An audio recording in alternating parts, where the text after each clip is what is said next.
BlogTalkRadio, the world's largest online radio network.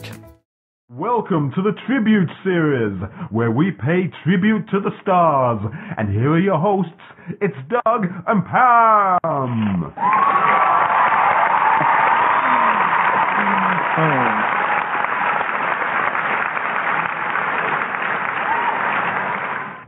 Oh, I have to laugh at that every time. I can't help it. Anyway, welcome to the Tribute Series. I'm your host, Doug, and I have my own little drop-dead diva with me tonight. She is Pam, my co-host. Pam, welcome to the show. I have to start thinking of names for you. Okay, well, you have to be the one that starts the show to call me names. So by all means, you can definitely lead in the show. Mm-hmm. So how are you today? Good. I'm always happy when we have a guest. Yeah, especially when they're handsome and talented like our guest Adam tonight, right? I know. Yeah. Is this where I chime in and say thank you? Oh yeah. By all means, you don't have you can just listen to us talk about you, boost your ego. Anyway, our guest is Adam Harrington tonight, and he, as you can tell, is on the phone with us. So welcome, Adam. Thank you very much. Thank you for having me. It's good to be here. Oh, no problem. She had mentioned that you were going to be on Drop Dead Diva. Is it this coming week? This coming Sunday. Okay.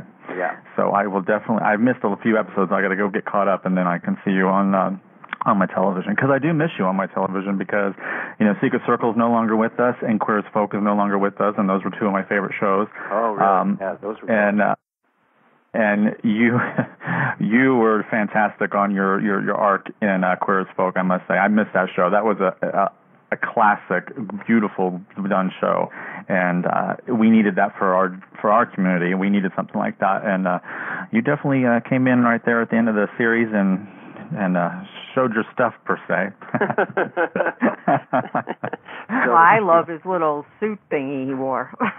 Oh yeah, that was rage. And the trick of that suit was it was a metallic spandex, and anything the suit touched, it would rub off.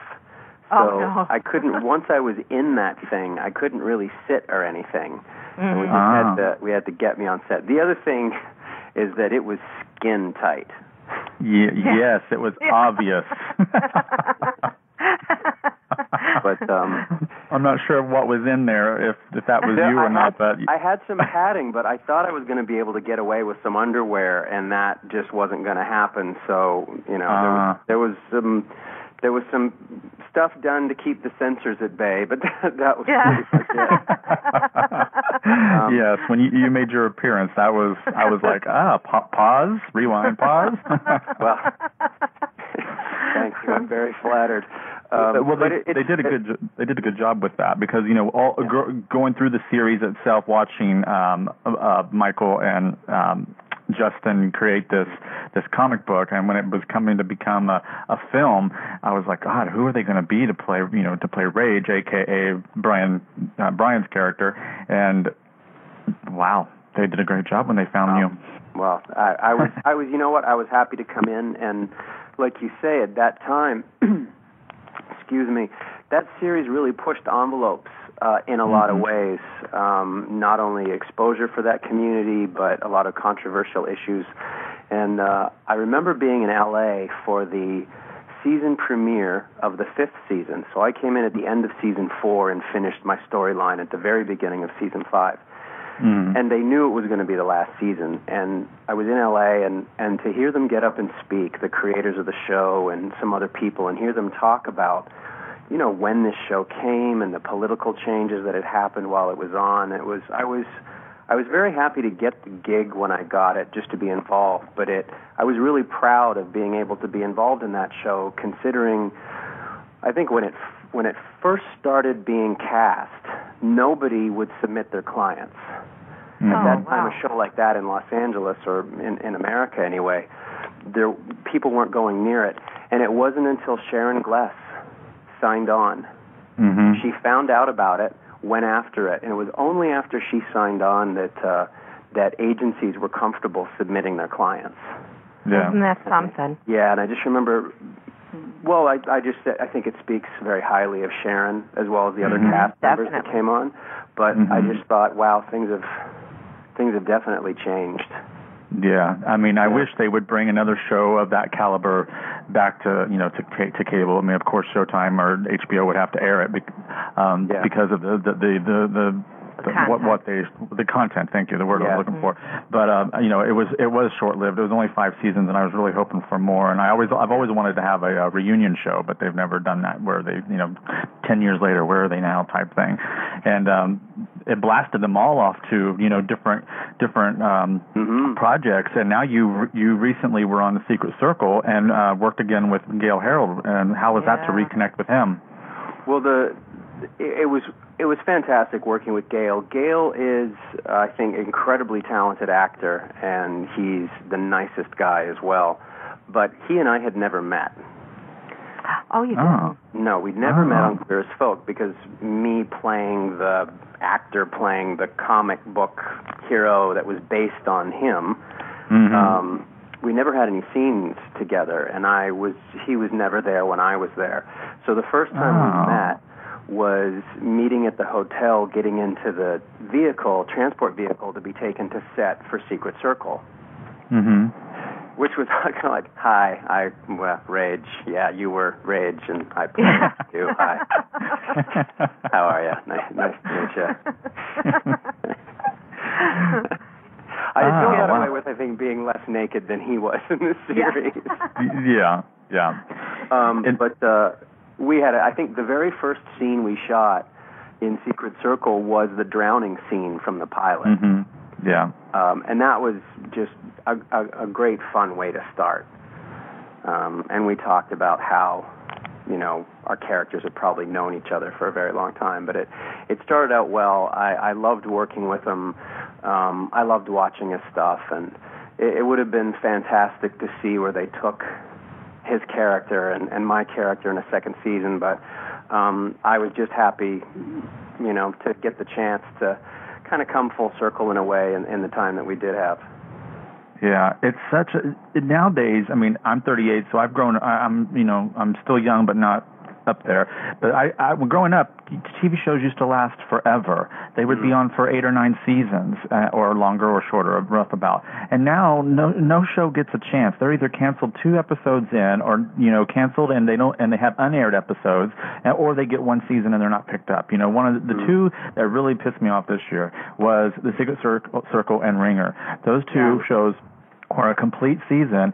And then, bam, we don't know what's going to happen. We don't know anything about the future now because it's been canceled. I mean, it's not fair to us who invest our weekly in promoting the show and weekly investment into the show. It just really is.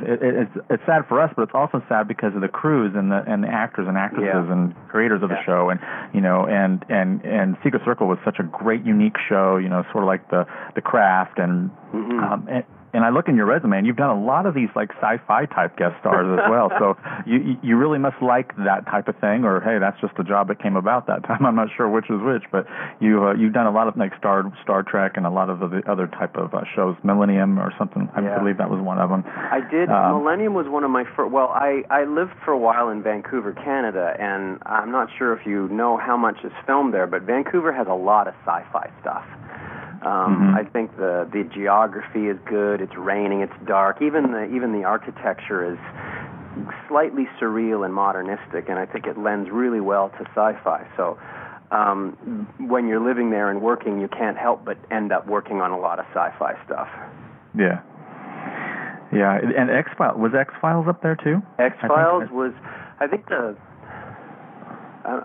first big series that came out of Vancouver, and I could be getting this wrong because it's going back so far, was MacGyver. I know that X-Files, when that came along, it was the first big hit award-winning series that I think Vancouver had. And then Millennium kind of spun out of that, and then, of course, it did all the Stargates, which, when you were talking about shows, that I think the first one ran for 10 seasons. Yeah. So Vancouver's a great sci-fi place. Yeah. So I think any actor working there, you're going to end up working on sci-fi. Do I kind of seek it out? I don't think I'm quite there career-wise yet to say I will only work in this genre. But they've been great opportunities for sure. Yeah, that is definitely for sure. how was it working with Thomas Dekker? I'm a huge fan of his. Oh. Thomas is, I think the very first time I was on set with him, he's such a pro and he's been at it for such a long time. It was obvious. And then it would just, I don't think we even talked that much about our relationship because I thought that our relationship was so well written. A lot of it had to do with what's not said. I mean, there's a lot of times it became this pattern of he asks me something and I don't answer him and he walks away. Yeah. But I think our first scenes together were so nicely written and so much was kind of on the page that we just kind of both walked into it. And then we reminisce about old movies. He's an old movie buff and a phenomenally talented musician as well. So, but you can tell I think he's been working since he was 4. Yeah, he has. It's amazing. And speaking of his music, I mean, not many people know, unless they're really hardcore fans, know about his music. And his album that he has out is just phenomenal. I mean, it's so unique and different than a lot of the stuff that's out there. And he's just multi-talented. He's one of those actors that can just do so many different levels. And he was so great in this show. And then, so hopefully, I hope he gets another pilot as well. And I hope you get another pilot as well. Because we need more Adam. I don't think he'll be lacking for work. I think he's so talented in so many different areas. I think in a way, he's easily cast, but also very unique. Yeah. And I think that bodes well for a very long career. Yeah, definitely. Now going back to Queer Spoke for a second, there was some graphic scenes in there. How are you able to go into that mindset to perform those type of scenes? Because it must be interesting and tough and different than anything you've ever done before. Well, bourbon is a great motivator. No, I think I only had one sex scene. Yeah, with the character of Justin. Yeah, with the character of Justin. The irony, of course, is when they filmed it. It was filmed in, for your listeners, it was shot in, I think, a kind of a generic hotel room or someone's bedroom or something like that. But we didn't actually have one because where they were shooting, I think in similar episodes, they're at a giant pool party in L.A. So they just built a bedroom in the corner of the pool party set. Oh, wow. And then kind of had a closed set. And then they came and talked to us and just said, I think if anything, the fact that it didn't have to be a lovemaking scene, it was just kind of almost like sex for sport. Yeah. That they said, listen, it's just intense. Just go at it. Don't have to worry about being emotional or it doesn't have to be loving or tender or anything like that or sentimental. And I think in some ways that helped because when they yelled action, I just think we both kind of put the blinders on and went for it. Oh, that's great. And, do you ever? I know they didn't have to shoot the scene for very long. Oh, okay. It was rather cold, and of course he was an absolute such a sweet guy and so nice to work with because I think that was the first scene we had together. Yeah. They always seem to do those at the most uncomfortable point. Yeah. Oh, of course. Of course. Yeah. Gosh, I missed that show. I've got the box set. I'm going to have to go back and watch it again because it was just really good. And we, for our community, we don't get a lot of shows like that. And Will and Grace, did wonders for TV viewers to feel more comfortable with things that they're not comfortable with. And now we have Modern Family, who has a gay couple on there, and that's like #1 show on TV. So I mean, years now down, it's been a 5, 7, 8 years since QAF went off the air, and I wish they would resurrect that again. Yeah. Do you ever keep in touch with any of the characters? I mean, the actors that played on there? Well, it's funny you should say that. I think I bump into maybe Robert Gant once a year or so. We just kind of cross paths being in L.A. And then Scott Lowell and I worked on a small independent film together. Oh, wow. What was the name of that one? It was called Dinner with Fred. It's It's a true story, actually, about this Canadian farmer in the Second World War who can't go and fight and ends up... he was the first person to use kind of natural methods to make agricultural products, like chickens grow faster using changes in diet and light cycles and all that stuff. But it revolutionized, because at that time there was a food shortage. Revolutionized things. Anyway, the real man who did this, his grandson was going to USC Film School. And when this man passed away, his grandson decided to make a film about his life. And I got cast to play this guy, Fred. And Scott came in to play, a fantastic job, played a real period reporter from the 1940s. Oh, okay. And we got to kind of reconnect because we'd met during the Queer as Folk time. So he and I have gotten to work together. Gail and I have gotten to work together.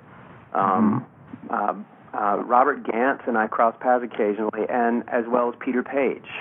I love him. Each other more often. We cross paths every so often, but he's doing incredibly well and is becoming quite a successful writer as well as actor in his own right. Yeah, he recently, well, not recently, a few years back, he did a movie about, I can't remember what it was called, but it was about being gay and getting the how other people perceive gays, and it was really a good show. I like to follow them where they go. Now, Randy, who played Justin, I haven't seen him in anything. I don't. He's like vanished. I don't even know where he's at. I think he works. From what I understand, he's kind of very, very busy in New York. Because I think he started from the theater and then kind of went back there as well. I know that. I think right after QAF ended, he was on stage on Broadway doing something. Yeah. They just recently did a reunion in overseas, and I watched the video clips on YouTube, and it was so cool to see everybody. I can't remember the girls' names, but the two lesbians. They interviewed them. Taya Gill and Michelle. Michelle, yes. Oh gosh, I love them. They were. Clooney, I think her name is. Yes, thank you. Yeah, it was just so good to see everybody after so many years. Yeah. Now I'm a big horror buff. Pam's a scaredy cat. She don't go there. Don't be telling I'm with you, on Pam. Me. Oh, good. And one of my favorites. When I go to the theaters, I always love them, but I won't go out of my way. For other people have to drag me. Oh, well then you guys can, cuddle up and cover each other's eyes then. Yeah. One of my favorites is Valentine, and you were in Valentine with Denise Richards and David Boreanaz. And that was such a fun film. I love those type of those young generation, horror movies like Scream, and I know what you did last summer. Valentine was so good. What was that like being in a horror film? Isn't that the one? Doesn't somebody get electrocuted in a hot tub, or somebody boiled to death? Yeah. That was fun. I got to work with, all my stuff was with Katherine Heigl, which even at that time you could tell she was going to go places. Oh yeah. And I got to play. I think my character talked about himself in the third person. Two people headlines like "Jason likes your dress" and yeah, Jason I remember doesn't that. play that way or something. I think anytime you're playing a character that's that out there, you just have a ton of fun. Yes. I think my favorite bit in that film was during our little date. We had a date scene that was horrible. It was like a blind date that just went horribly wrong, and she's scraping into the leftover mayonnaise on her plate. Help me. Oh, gosh. I remember in the movie I'm blathering away, saying all the stuff that I like, and it cuts to her plate, and all you hear is her fork making that squeaky noise. Oh. Writing "Help me" in the plate. I always thought that was a great little Pam, I'll send you a copy of it. Just cover your eyes when they kill her. Okay. He sent me one last week, and I just listened to it and didn't actually watch it. It was with Jonathan Sheck, and I told him, I says, "Oh my God, I can hear them slicing people. No. I just can't do this."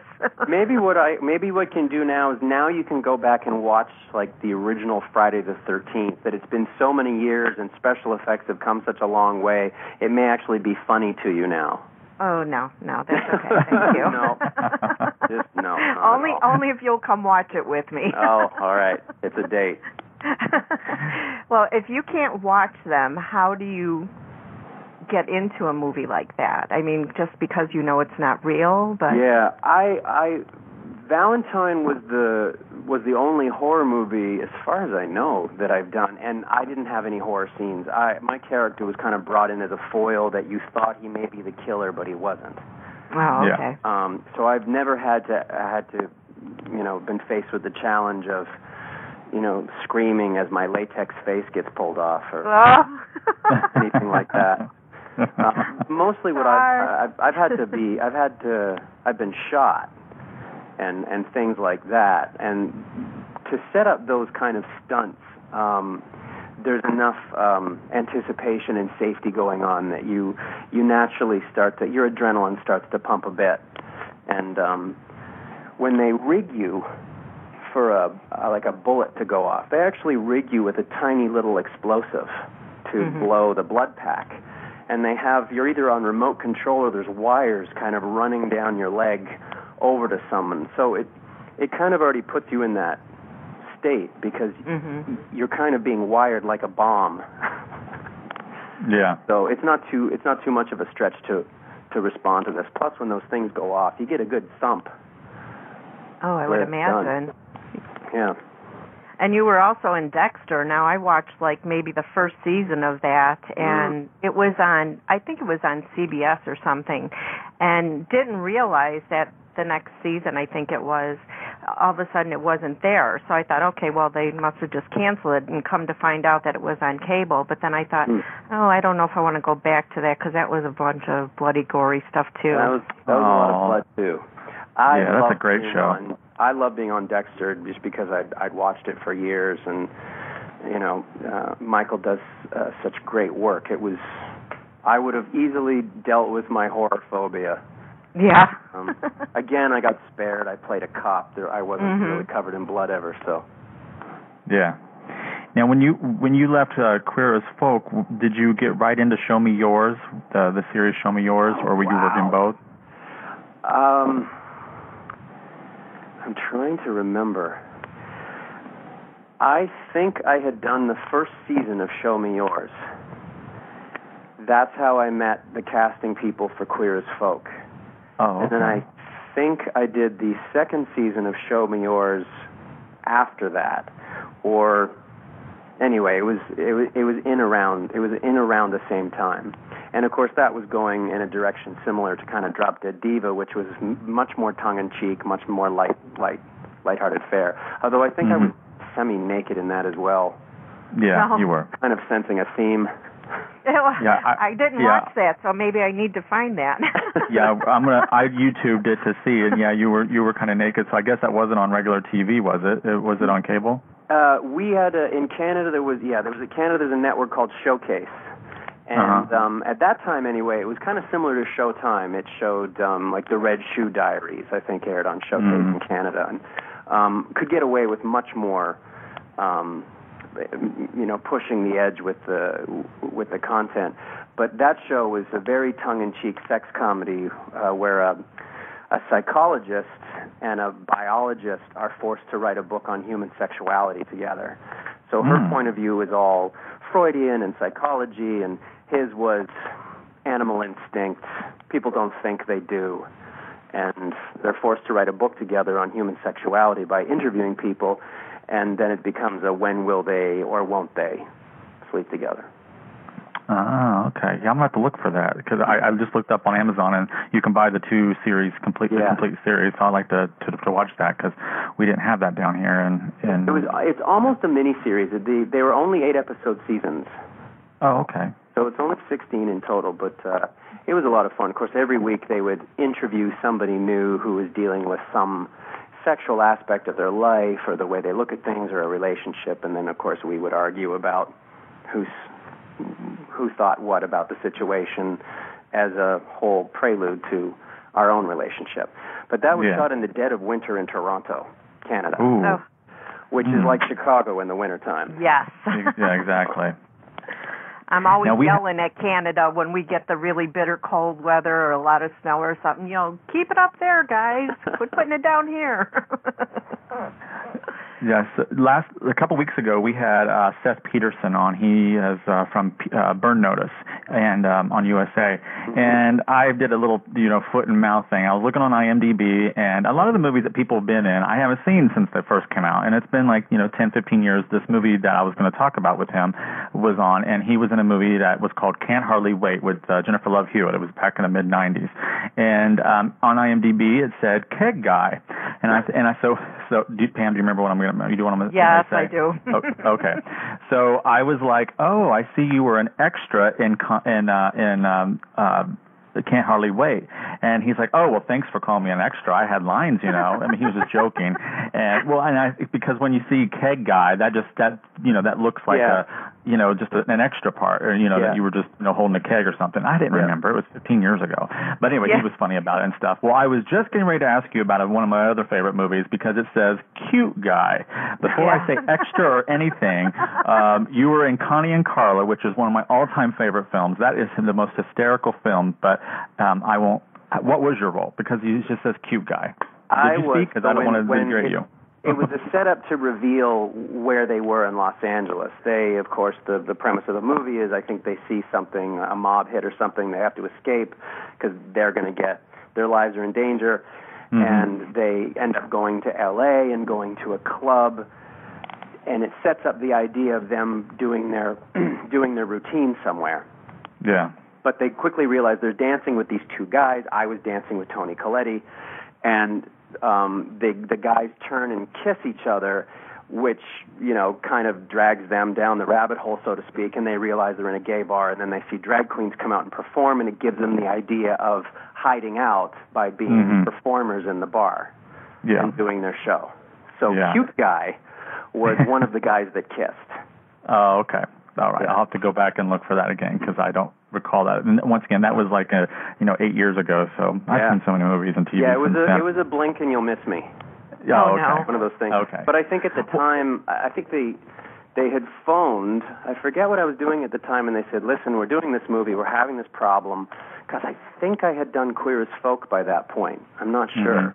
And they said, "Listen, we need two guys. We don't want to use just anybody, because there is stuff to the scene, and you're going to be with the two leads, but we need the guys to kiss, and we're having a bit of a problem finding people that want to do it, because it's not exactly a lead."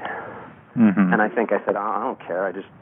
I think I had done Show Me Yours and Queer as Folk at that point, so I'm like, well, I'm not going to be sinking any ships by doing this. It would have already happened, so bring it on, so to speak. And I had been such a fan of Toni Colletti for years.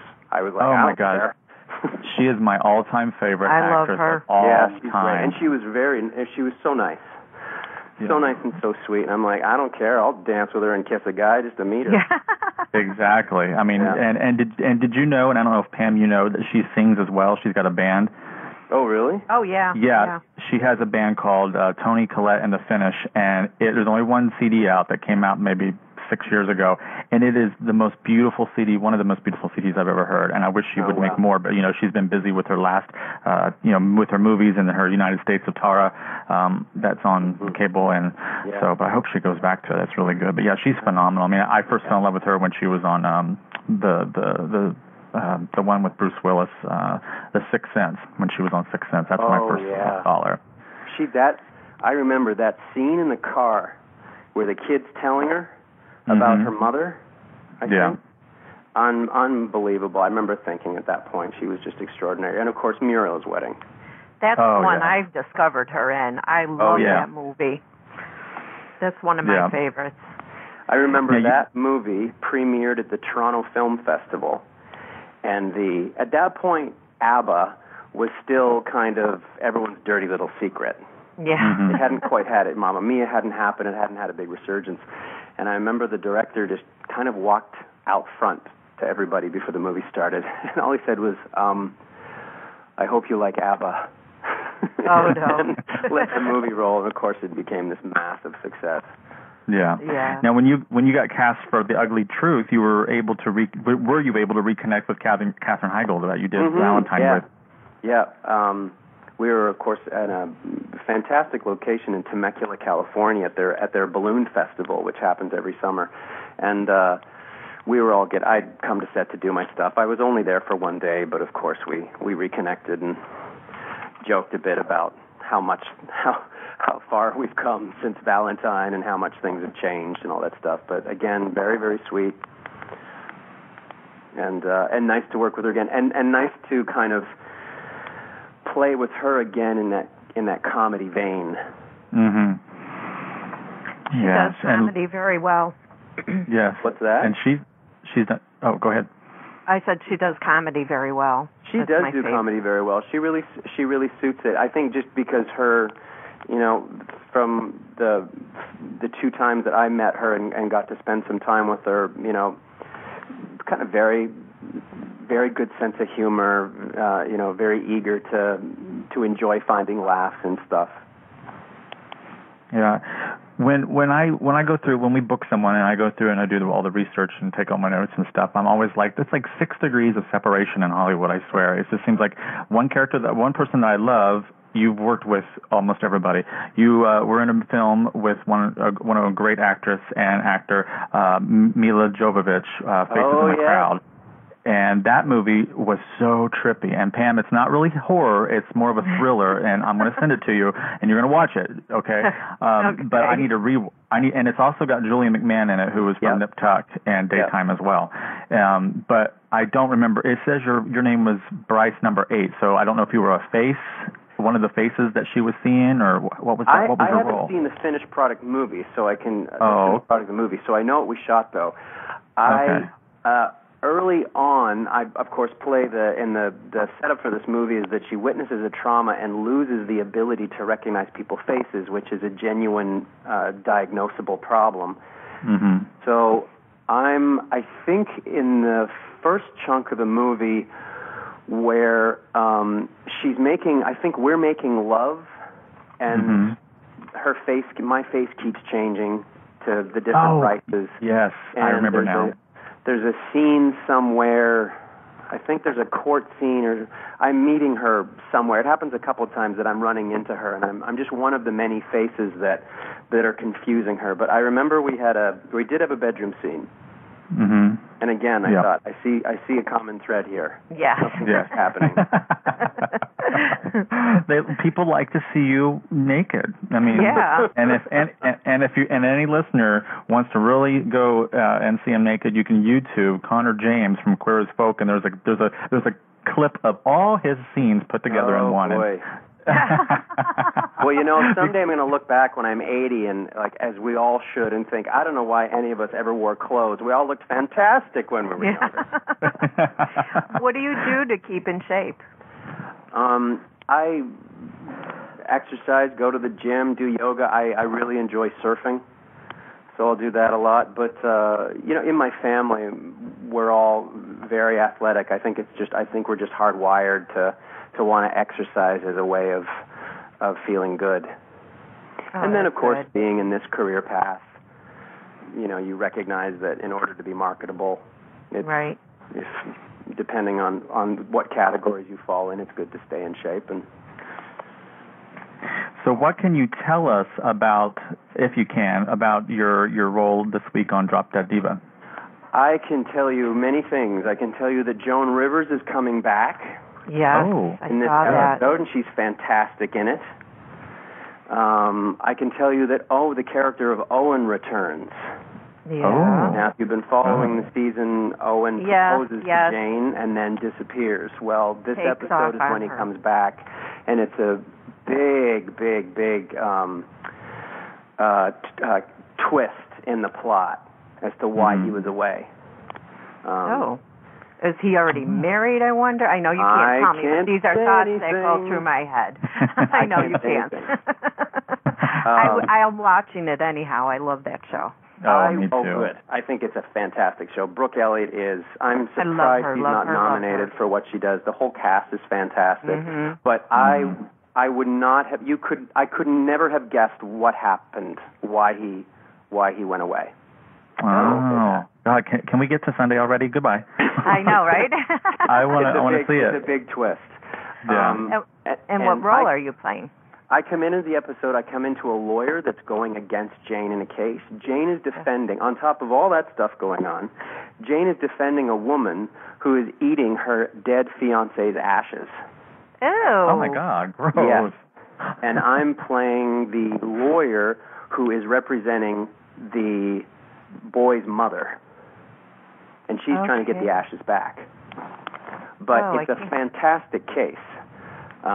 Obviously, the legality of trying to prove whether or not you can do this, but then there's, of course, 2 plot twists that takes you somewhere completely different.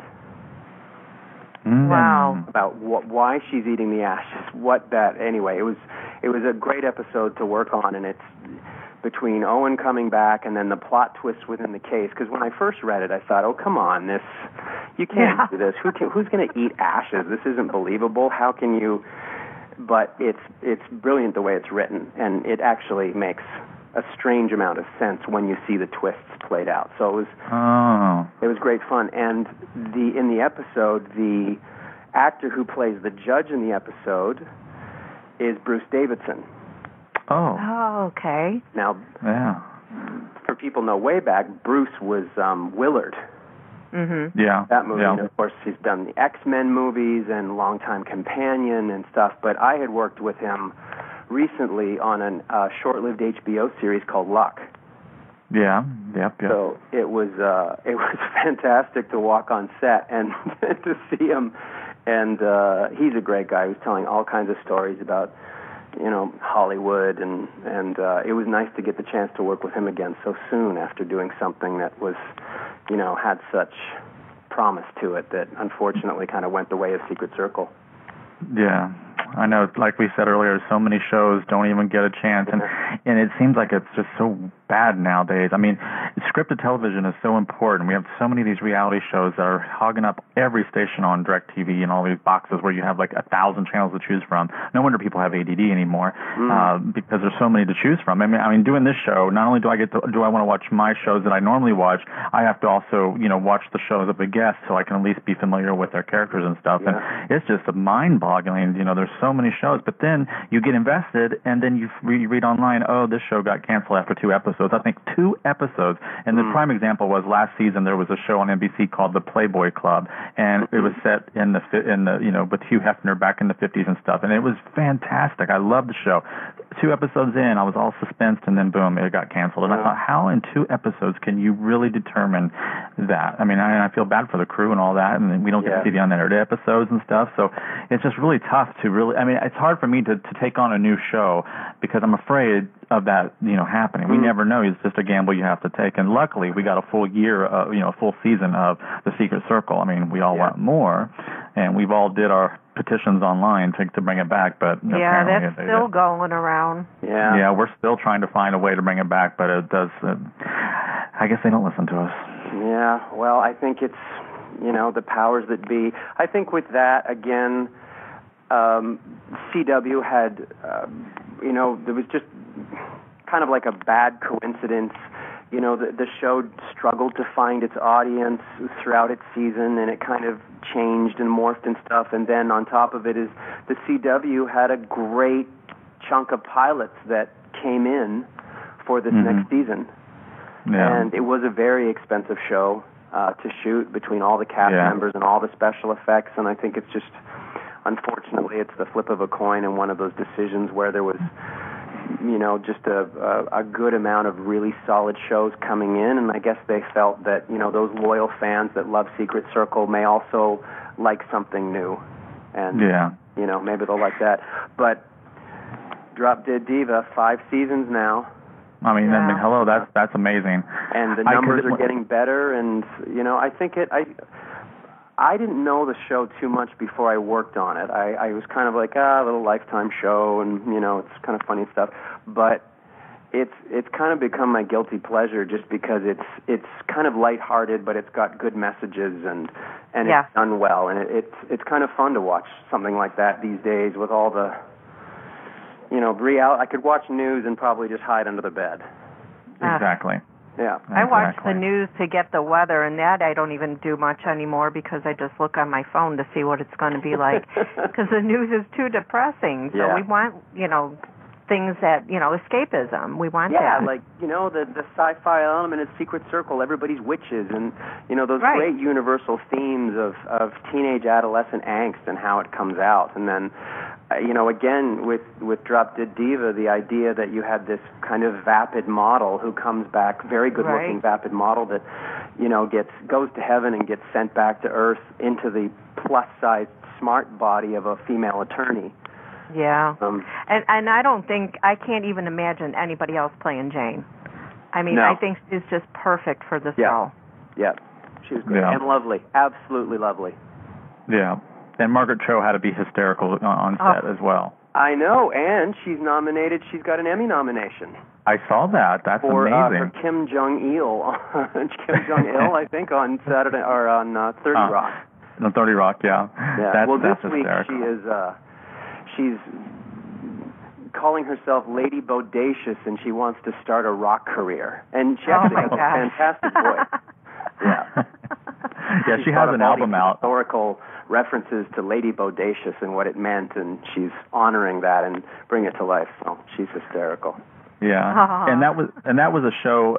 Drop Dead Diva was one of those shows where I thought the premise was like, okay, how could this last that long? And then I'm just surprised. I mean, I'm just, every season, finale, and then the next season it's like, oh, wow, more twists and more interesting factors are built into it. So I'm so glad that Lifetime has given it a home. And too. Oh, yeah. I'm just, everybody is coming in to do the show. They just had, I forget his name. He came on, Nip Tuck, not Julian, the other actor.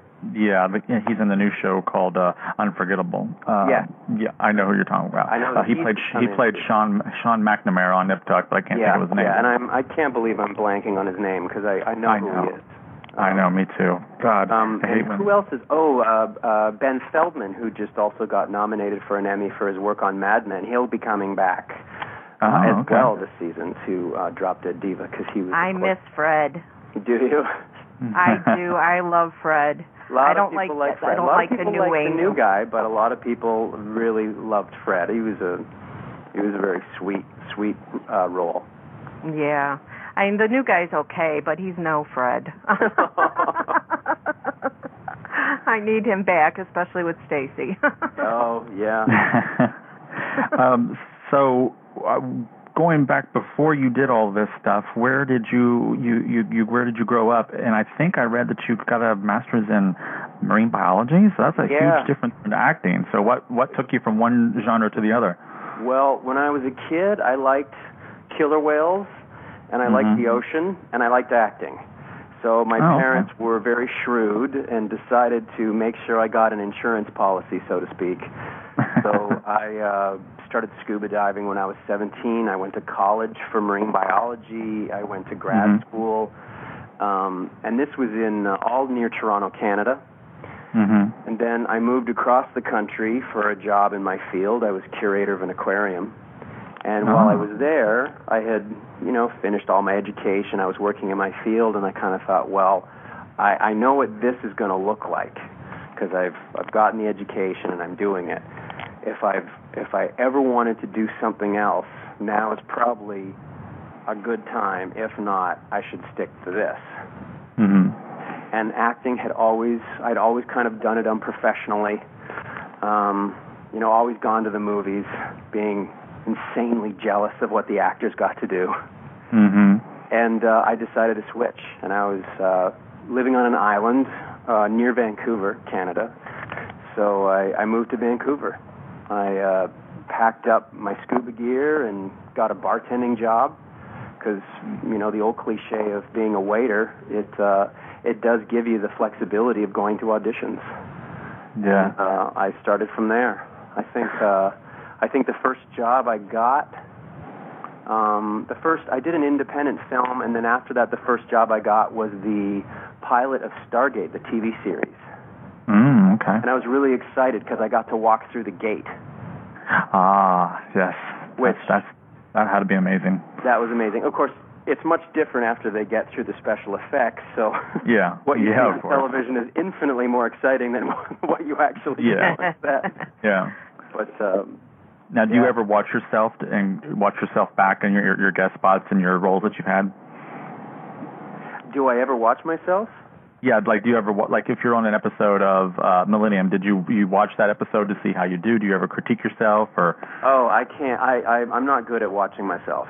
Okay. I kind of figure that when I'm on set and doing it, that's my job. What it looks like afterwards. I have watched my stuff. It's never a overly pleasurable experience. I'm my own worst critic. Yeah, I hope I'm my own worst critic. I'm sure there's others out there, but I'd probably give them a run for their money.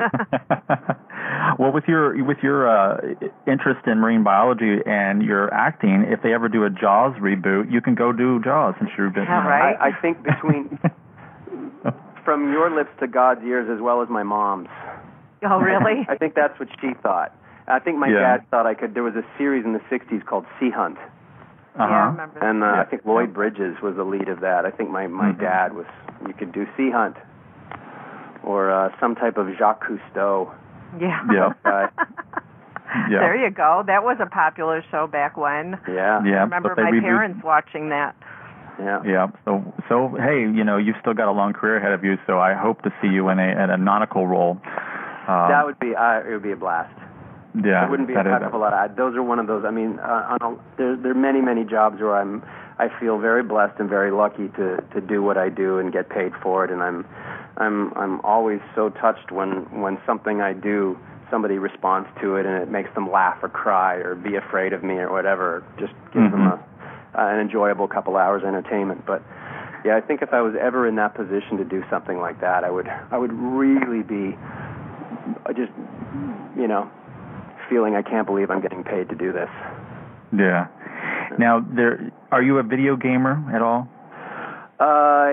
I worked on one video game, but I think prior to that, the last time I played a video game, I think was Space Invaders at a corner store. Me too. Really? Yeah. Yes. That was after that they got too complex, but just moving the thing back and forth and shooting, that I can do. Or those point and shoot games, I can do that. Right. But Yeah, like Duck Hunt with the Mario Brothers. Yeah, that's about it. I think even when I still hear, like, if I see old footage and I hear the sound from Space Invaders, I can still smell like a corner store, like, Joe Louis and chips and Twizzlers or candy, chocolate. Now, bars. what was now that I'm talking to you, your voice sounds familiar. Which video game did you do? I did a game called L.A. Noire. That's it. Okay. Because Really? I played that, and I loved that. No, and you didn't. Yeah, I played L.A. Noire. I love those open-ended games like that. And I keep hearing you, and I'm thinking, God, I mean, I know you from TV, but I was like, I just played that maybe 6-7 months ago, or whenever it first came out, and I was just like, God, you sound so familiar. Yeah, I think you played, I can't remember offhand. I was Roy Earl. Roy. I was the cop that everybody, apparently in the gaming world, everybody wanted to run over with a car. Yes, I tried to. Well, good failed. for you. I did my job. Yeah, you did great. Oh, that's so cool. I see. That's what I'm saying. 6 degrees of separation. Because Pam, when the video games nowadays, Pam, are very updated. They're like movies, and there's a lot of acting per se in them. And they hire people to play these voices. Now, back in the day when it was Mario Brothers, you just heard yippee, that was it. Yeah. But now you get to hear these people's voices, and so many of these, actors like Adam and others do these roles. So when you're playing it and then you hear the voice, it just kind of clicks. So that's what this little moment was between us. This was a video game that we shot over the course of a year that's set in L.A. in 1940s, and it's a crime-solving game, kind of paying homage to like the Naked City series and all those, the Maltese Falcon, that style of noir. Mm-hmm. But the technology they used in the game, they actually figured out a way to film the actors. So we don't have dots on. We're in a suit that has the dots on it, but then what they do is they actually film your face with no dots or anything like that. They film it with a room full of cameras, and from there they create a 3-dimensional video image of your face. And so it was groundbreaking technology. So when you're watching the game and you're watching the characters perform, you are watching exactly what the actor was doing on the day it was recorded. There's no other animation to the face at all. Wow. So in this game, Pam, you had to interview people and based on their facial expressions, figure out if they were lying or telling the truth or being evasive or so. Well, my kids play a lot of those games, and so does my husband, so I'll have to ask them if they played that one. I have no clue. If they did, I'll have to take a look at it, but it sounds interesting. Yeah, I played one of the most noir-style characters. I was kind of the jaded, disillusioned, mouthy, racist cop who is also very good at what he did. Yeah. But yeah, people. I noticed somebody gave me a link to a lot of postings on YouTube where people wanted to change the ending of the game, and the ending of the game was to kill Roy with their car. Yeah. So I took that as a huge compliment. Yeah, I like I said, I tried to run you over. You made me want to throw my Xbox remote a couple times. I'm just letting you know, okay?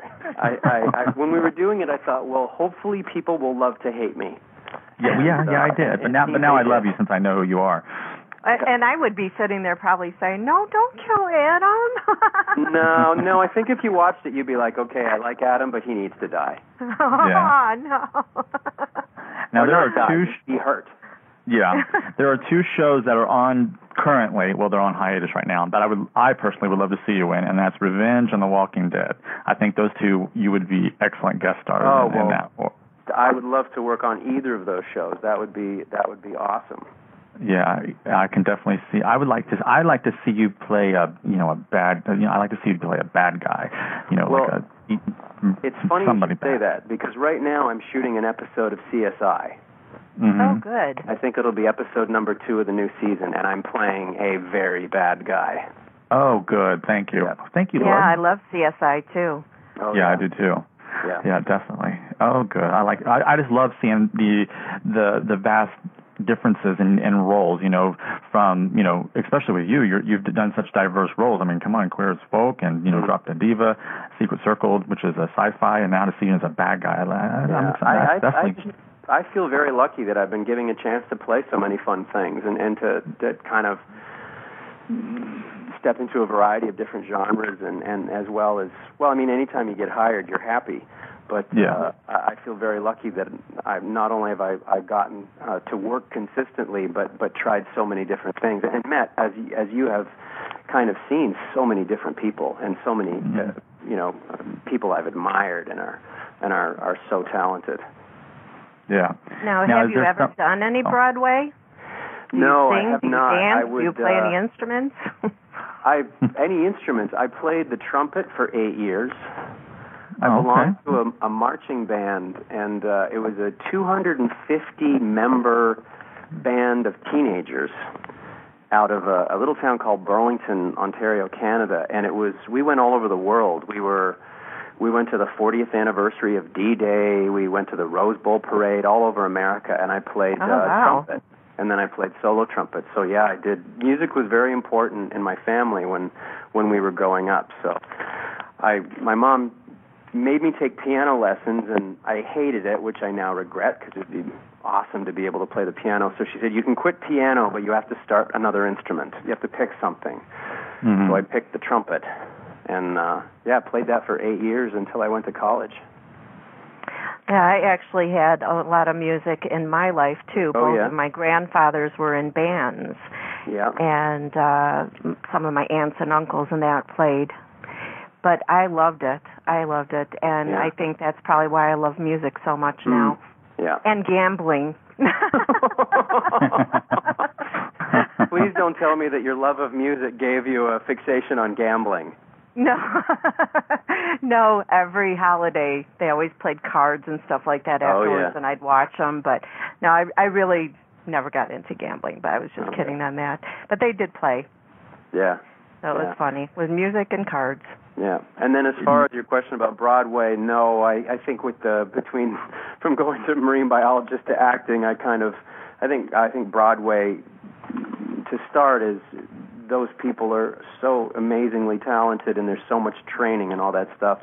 I think now if I was ever lucky enough to get onto Broadway, it might come kind of I would maybe get at it from getting lucky with film and TV or meeting some people through that avenue, and then But that would be again just a. I'm getting, if I was ever on stage, I'd just be, why am I getting paid for this? I would do this for free. Wow. Oh. Yeah. Now, your friend Mike is in the room, in the chat room. His name's Mike Pate. So glad to see you working and being productive. Miss you, my friend. Come visit soon. That's what he said. Oh, wow. Oh, that's great. So and he said he to doesn't want give you his email, too. It's mikecpate@hotmail.com. So now everybody knows friend. that. I'll have to follow up on that. What an amazing way to track people down these days. Right? Yeah. Yeah. And he was telling us that you didn't like feeding those fish all those times. Well, my graduate school work, I was working with salmon. And to this day, I'm not good with salmon eggs on sushi because it just reminds me too much of my grad school work. Oh. I don't eat either one, so. Oh, okay.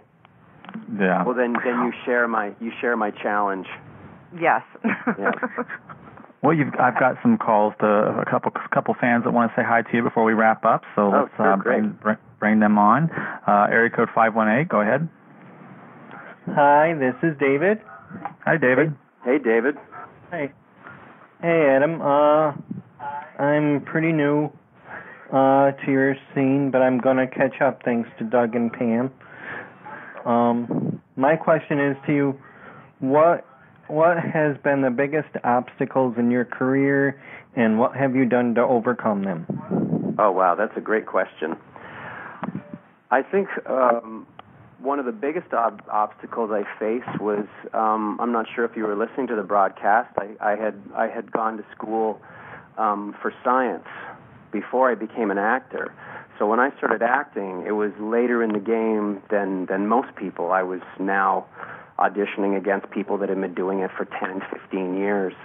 So the first obstacle I faced was just to kind of play catch-up. But I think having gone to school, you learn how to study and how to really commit yourself, and I was involved in sports, which teaches you the same thing. So I think I just kind of put my nose to the grindstone and studied everything I could and watched film and TV and seeing what they were doing. And I was really lousy the first couple of times out of the gate, which some casting offices really couldn't forget for many, many years afterwards.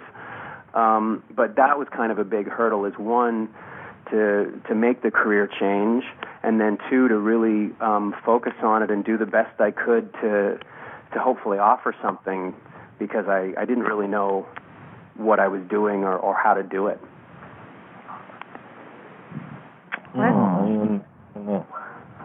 Does that answer your question? Oh, yes, very well. Thank you, sir. Okay. Welcome. Thank you for answering my question, and thank you, Doug and Pam, for offering this show. No problem. Thanks Thank you for calling in, David. Thank you very much, David. Thank you for calling in. Well, we had another caller, but here they are. I was going to say they got disconnected. Maybe they had the same question. Yeah, that happens a lot. It does. It does. 973, you're on. Hello? Hi. This is Kathy. Hi, Kathy. Turn down your... yeah, I'm sorry. That's okay. Hi, how are you? Is this Kathy from in the chat room? Yes. Oh, good. You got the courage to call in. Thank you. Yes, I'm nervous, but yeah, I'll make a couple comments. Okay. Hi there, Kathy. How are you? Hi, Adam. I'm not really familiar with your work, but you sound like a very nice, well-rounded person. And you were on Millennium. I'm sorry? You were on the show Millennium? I was on the show Millennium, yes. I did love that show. I really did. That was a great series. It really was. Yeah. Yes. And also, I think I heard you on Castle. I was on Castle. That's right. I was I was kind of like a fictitious version of Ryan Seacrest hosting a dance competition show. Oh, I'll have to go check that. Episode, but I'm going to watch on YouTube. And how was working with Nathan Fillion? I'm sorry. How was it working with Nathan Fillion? Oh, yeah, great. he of course is both of the leads on the show are from Canada originally, as well am I. So that kind of puts you into a club right there. But they were both great, lots of fun, great sense of humor, very, very welcoming, very generous, and I had an amazing time. I had an amazing time working on that show. Because he was on One Life to Live, and he was a great actor. Oh, I bet. Yeah. Yeah. And he embraces where he came from, and that's what we love about him, too. That's good. Well, thank you for your comments, Kathy. Okay. All right. Never be nervous. Never be nervous to call in. Okay. They're Thanks just for calling like us. Kathy. You're welcome. Bye-bye. Yeah, we get a lot of people who are just so starstruck and shy and scared to call in, and people don't realize, well, we're the host of these shows, and we're just as the same way, and we have to come across as professional as possible. But inside, we're going, oh my God, we're on the phone with Adam. So I mean, well, I was really happy that you guys wanted me on the show, so I was flattered with that. Yeah. Oh, yeah. I mean, we're huge fans, and like I said, I first saw you on Queer as Folk, and I've come to see all your other stuff, and now I'm going to go back and YouTube and Netflix and whatever else I can do to see the rest, and help Pam as well. In the chat room, Mike says, where did Adam get his confidence? When I first saw him on TV, he was floating around naked with a pretty girl on a spaceship. Not confident, but a great job. These days, he looks solid and confident. What changed for him? Oh, boy. What TV show was that on? There was a TV series called The Outer Limits. Oh yeah. And I did 3 of those shows over playing different characters, and that was I think the very first time I did it was about the time that I did Stargate. The one he's talking about is there was basically a space shuttle went into space with civilians, and given the outer limits, all hell breaks loose. But I was there with my fiancée, and the naked floating scene he's referring to is us consummating our marriage in zero gravity. Ah, there you go. Once again, what is it with you? I was young. Oh, the young days. You were born to be naked. I mean, come on. Weren't we all? Really? Well, that's true. We really were. That sounds like a good movie title or TV series, Born to Be Naked. Starring Adam J. Harrington. That works. Go. Well, I won't steal it from you, Pam. It's all yours. Where did I get my I'm flattered that he thinks that. I think the wonderful thing about film and television is they always and only choose your best takes. So you can seem very confident, but I think it's like anyone in their life. I think the longer you do something, the more comfortable you become with it, and hopefully the more sure we are about taking risks and taking chances. I think that's a big part of it. And then I think it's just a matter of, we grow up, we're around longer. I think there's a confidence that just comes as every year goes by, whether you're 5 or 10 or 20 or 40 or 50. I think it just kind of happens. And I think everybody can relate to that. Everyone can look at their own job and think, I do this better than I used to. I've learned some things. And I've been lucky that, Mike's comments, I've been lucky enough to have had a lot of, work so that I can get more confident. And I realize how, like you were saying with reality television, every time I go to work, I realize how lucky I am that I get a chance to do something I love. Yeah, because you could always be cast. Someone could always have come to you and say, "Hey, would you like to be on this new reality show?" And they're so thankful that no one does that. I know that's such an insult. I'm sorry for these shows to go and get actors to come on their reality shows, and it's just like, God, that's such a low blow. I mean, I think entertainment always shifts and ebbs. It used to be symphonies and live plays, and then it was kind of filmed theater, and the first television was kind of just filmed theater, and then it was variety shows, and then it was, remember the 1970s, it was all the game shows. And the 80s came with like the Miami Vice and the nighttime soap. So I think I think reality serves a place. People like to be entertained. They want to see people like themselves, but I appreciate what you're saying. I would love to see more scripted television, but the scripted television that's out there is really good. Yeah. And I think TV today is really giving film a challenge or a run for its money, because there are some great shows on television. But like you say, sometimes you get hooked to one, and then it's at the mercy of whether it's going to continue or not. But yeah, well, I could do without the Kardashians and Snooki. That's all I got to say. I don't want to see them on my television. Yeah, I don't want to see them on the computer. First on my TiVo. Exactly. But it's there for somebody, and that's the great thing. Yeah. I can do something that hopefully somebody likes, and there's stuff there for everybody. Yeah, but I prefer that a talent be famous for their talent, not being famous for being famous. That's just my thing. I I want to see someone's work and such. So, I don't want to keep any more of your time. I could talk to you all night long, like we're brothers from another mother, So we'll wrap this up. But we'll definitely, once you got some more stuff lined up, we'll love to have you back and catch up on what's coming. And hope there's we'll look for CSI this fall. Look for CSI. Also coming this fall is on Fox, which I'm sure some of your viewers have seen the ads for. It's a series called The Mob Doctor. Oh yeah. And I'm on the pilot of that, and will most likely recur. We're not sure when because of the nature of the series, but that's an exciting thing that's happening as well. All right. Make sure that you tweet it out to us, anytime something's coming up, and, we'll make sure to get it to all of our followers. I will for sure. Anyway, thank you both so much for having me. I've enjoyed our conversation. Thank you. No problem. And everybody tune in to Drop Dead Diva this Sunday on Lifetime so you can catch Adam. Yes, it's on at 8 Central, 9 Eastern. Oh, you guys are great. Yes. All right. Thanks, Adam, and have a great night. Thank you. Thank you, Adam. Bye, Pam. All right. Bye, Doug. Bye-bye. Bye-bye. What a handsome man. That was Adam Harrington, Adam J. Harrington. There must be another Adam Harrington out there, because usually when they put the J in their name, that means there's another one out there, because you can't have the same name as somebody else. Anyway, so thank you so much for tuning in tonight to the Tribute Series. You can follow us on Twitter at Tribute Series, and you can also go to our website, www, however many W's you need, thetributeseries.net. Make sure you go to .net, not .com. That's somewhere else. That's somebody else. Next up for the Tribute Series is Monday. We have actor Jimmy Duvall, also known as James Duvall. You can go to IMDb to see if you've seen anything that he's in. He's been in a lot of stuff. He's been over 50 films, and he's one of my favorite indie actors. So definitely tune in for that. It should be a lot of fun.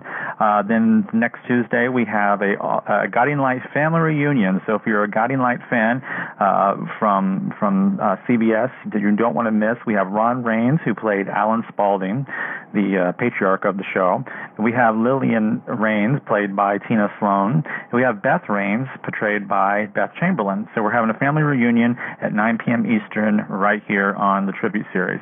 Also, the week after, we have Audrey Landers from Dallas. She was on the original Dallas back in the day, and she played Afton. And we'll be catching up with her and talking about her time on television and her career in singing and charities and everything else that she's working on.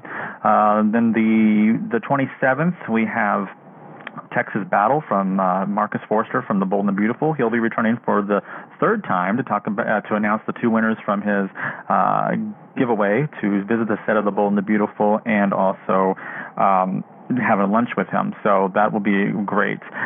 Fans of One Life to Live will enjoy our show with Jessica Morris. She played Jen. Is that correct? Yes. Jen Rappaport. Okay. Yep, Jen Rappaport. So she'll be with us on the 28th.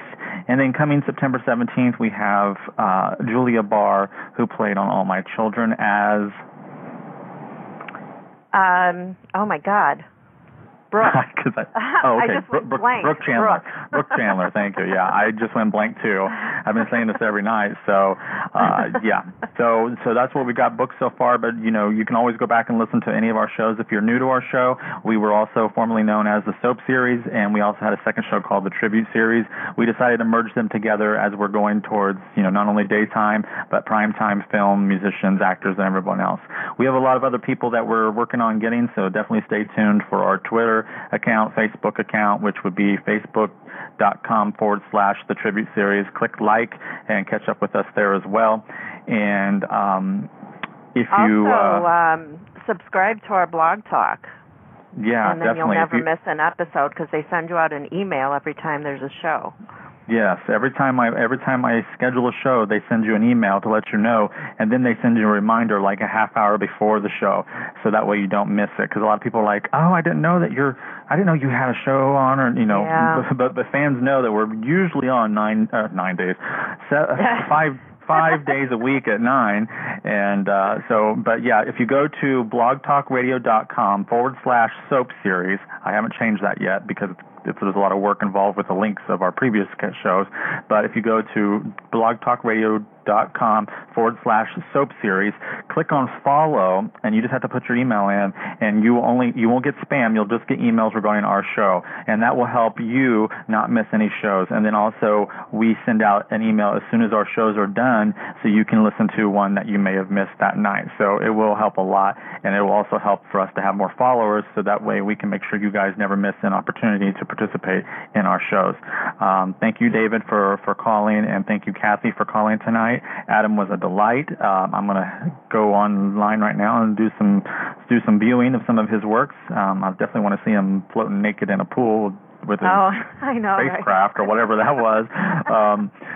So anyway, thanks everybody. Have a great night. We will unless we get a booking for this week, the rest of this week, we will be back Monday the 6th at 9 p.m. with James Duvall. Thank you so much, everybody, and good night. And Pam, thank you, everybody. Good night. God bless. Good night. Bye-bye, everybody. Bye-bye. Good night, Pam. Bye.